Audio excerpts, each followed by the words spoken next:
Hi, I'm Richard. I'm going to take you through a quick instruction and operation of our 2017 Sunseeker. So first thing we're going to go through is the exterior of the RV. I'll show you guys some of the compartments. First compartment is here. Inside this compartment there is a cover for the front windshield that you guys are free to use throughout your travels. Second thing I'll point out is the hot water tank vents and the furnace vents. So these vents both exhaust hot air, obviously. We do provide a table with the unit, and you can set it up here. Just ensure that you don't put any standing objects in front of the heat vents. They could catch fire or they could melt. So just be cautious of that. Propane fill is here. You'll be filling propane at the end of your trip. And the service station will do it for you. So you'll need to go to a station that will provide propane for RVs specifically. So next compartment we have is here. So a little bit of storage in there. And then your primary storage compartment is the one in the rear.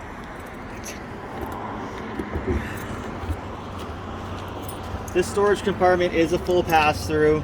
And this is the compartment that your outdoor table and your outdoor carpet will be stored in for your travels.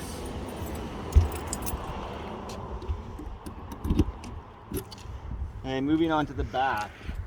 In the back of the unit, you'll notice that there is a rear slide. So just ensure that while you're parking the vehicle, you have at least 4 feet of clearance for the slide to retract. I'd suggest also opening the shade inside when you're pulling it out, just to make sure there's no objects there. Also on the back of the unit is your 30 amp plug for your power. So there is a cable provided for your plug-in power. You'll pull the cable out, plug it into the back, and also provided will be a 15 amp adapter if your service at your campground is only 15 amps. Moving on to the side of the vehicle. Again, we've got 2 slides on this side of the vehicle as well. So just ensure again that you've got 4 feet of clearance on the entire side of the vehicle to allow the slides to withdraw freely. We've also got freshwater intake on this side, so you're only going to be using the freshwater intake should you run out of fresh water, obviously, and you'll be filling the fresh water on demand using this intake. The city water connection is something you won't be using on your travel. Most campgrounds don't regulate the pressure on their water, and I don't allow operation of the city water connection. So just fill your water tank when you need to, and you'll be using the pump inside the unit. Storage compartment here is the other side of the pass-through. You can see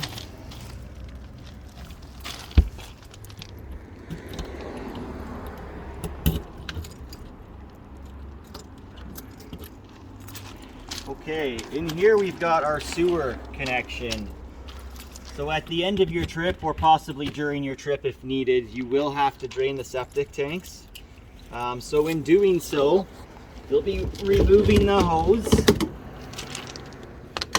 And there is a little screw entry point here. So you'll have to unscrew the entry point, bring the hose up through the entry point so that it's not flowing over, or you will get some sag here and some standing sewage, so you don't want that to happen. So once you've got the hole retracted, you'll bring the hose up through. It's a cam lock style, so there's a clamp on the top and the bottom, and you'll retract that, take the plug out, and then connect up the hose, and then you'll be ready to drain. So you'll want to drain in a sequence of black water first and gray water to clean the hose out afterwards. So pull your black valve out, let everything drain out. You can keep it open and then open your gray water, and that'll flush everything out of the hose. Close both valves before retracting the sewage hose, and then put the plug back in, and you'll be good to get back on your travels. I do provide a pair of rubber gloves in the RV as well. You're obviously free to use those too. And you can put your hose back in. If they do have a location at the dump station to clean the hose, I'd suggest doing that as well. Okay, RV gas tank is here. The unit takes standard gasoline, 205 liters. Pretty self-explanatory there. Next storage compartment is here. So inside this storage compartment we have your water hose, and you'll be using that if you need to refill your fresh water.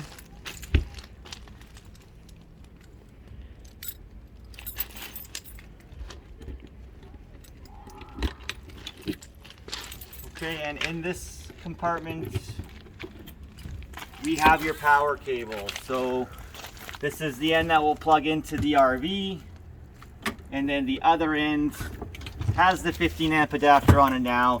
You can remove that if your campground has 30 amp and plug directly in with the cable. I do provide a 15 amp extension cord, only good for 15 amp though.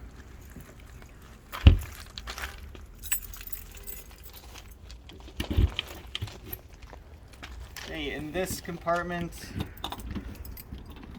we've got your leveling blocks for your travel. So very important that while you're traveling and camping that you keep the RV as level as possible when you're stationary. Use the blocks as needed to get the unit level.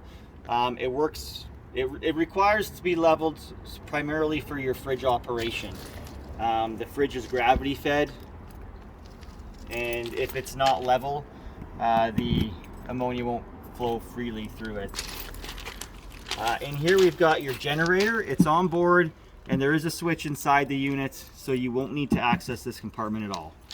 So we'll go back around to the other side.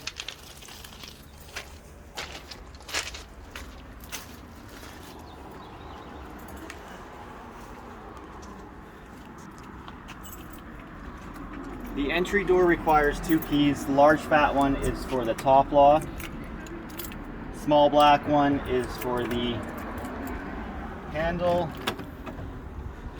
Once the unit's open, you'll be able to operate your slide. So slide is automatic. There's a switch labeled extend and retract. Obviously you want to extend it to bring it out.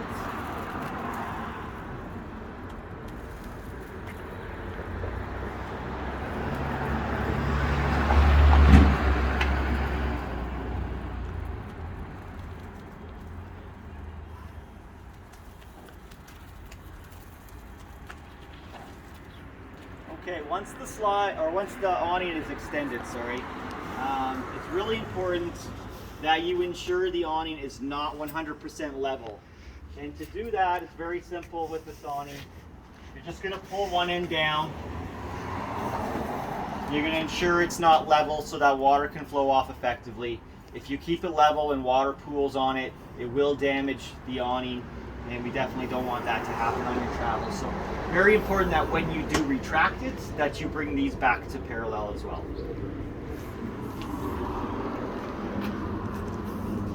And then it's as simple as just the retract button.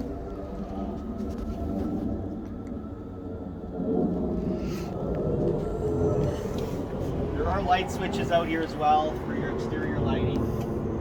Turn those on. Looks good. Everything's LED.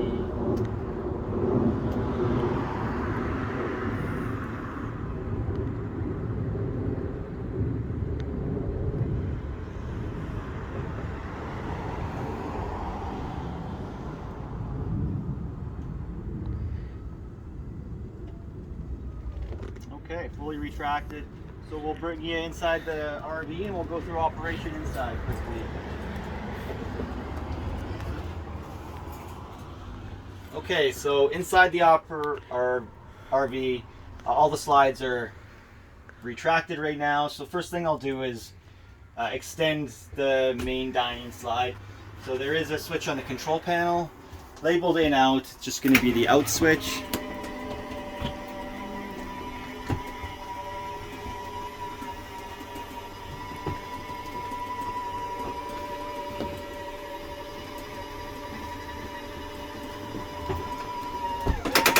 Once you hear the clicks, you'll know it's extended. You can stop extending the slide out. So we'll go through the control panel next. So a few things to note on the control panel. There is a switch for your water pump. You're going to keep that on your entire trip. And there is a switch for your hot water heater as well. Runs off electric or gas, so depending on what mode you're required to be in, you can keep both on, and it should switch back and forth between electricity and gas on demand for you. It's also got living room and kitchen lights on it, so we can turn those on.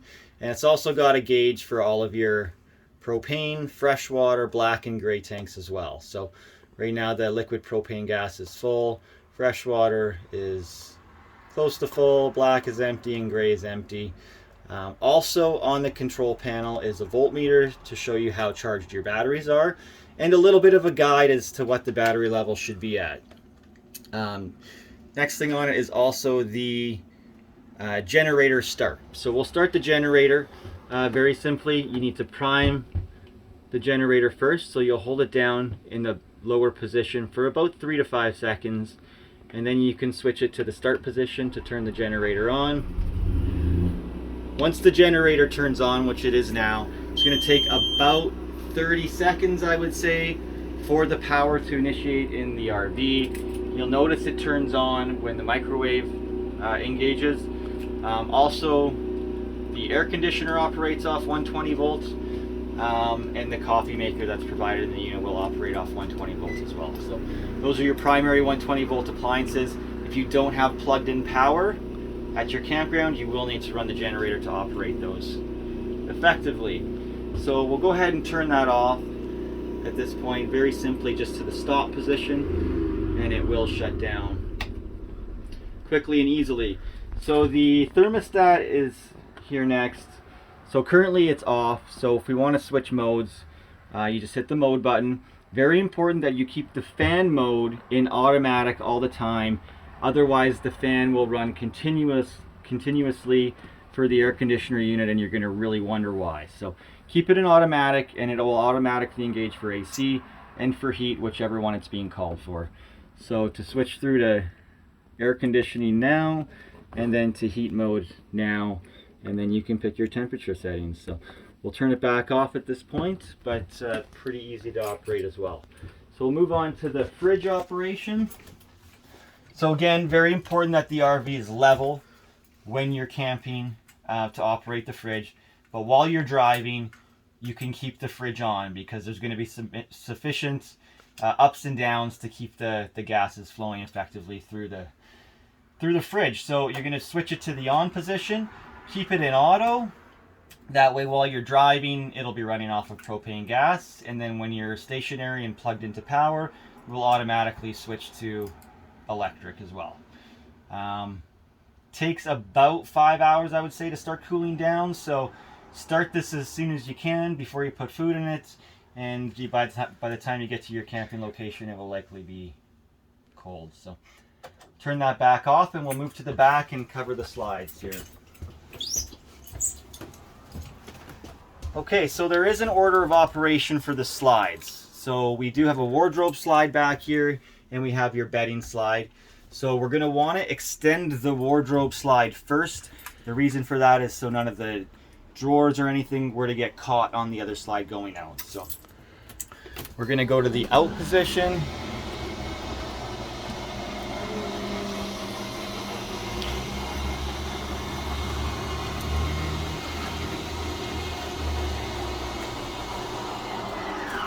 And go until it won't go anymore. Very clearly you can tell when that happens. And then again for the rear slide, I would suggest opening the rear window just so you can see what's behind you, if there's any people or potentially objects, and then you can move that to the out position.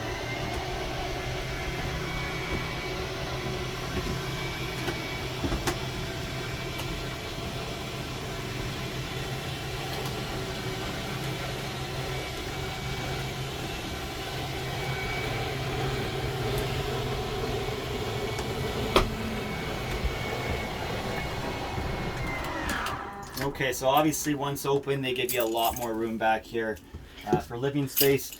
Very easily with the mattress, it just slides forward and into place and separates really easily there, so you can sleep on it effectively. When you're bringing the slides back in, you're going to go in the reverse order of what we just showed you. So you're going to bring in the rear slide first, You can keep the mattress out while you're doing this, and it will automatically come in for you.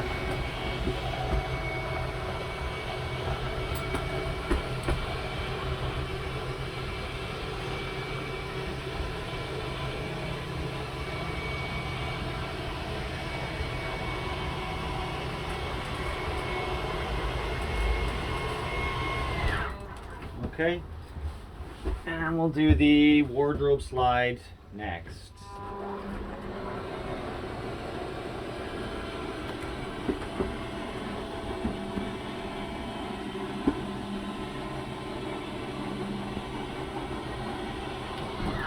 Okay, so there is a privacy door here for the bedroom in the rear. Ensure that the strap is on it while you're in travel mode.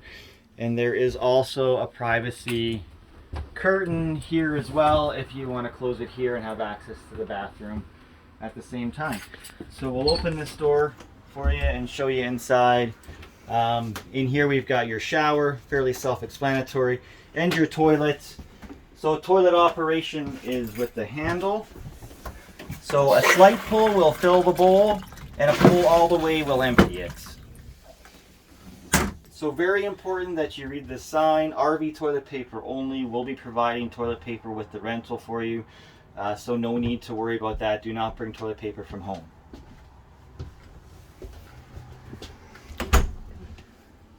We've got a TV in the rear room as well. So for operation, you're just going to plug it in. You can bring your own movies using a USB stick. There's a USB slot on the side of the TV, and you can watch movies effectively that way. You won't get reception while you're camping in most locations, but bringing movies is a great opportunity for you to enjoy some downtime. Okay, I think that pretty much concludes our operational video. We've got another TV here as well. But again, most people know how to operate television, so we'll conclude it at that and go from there.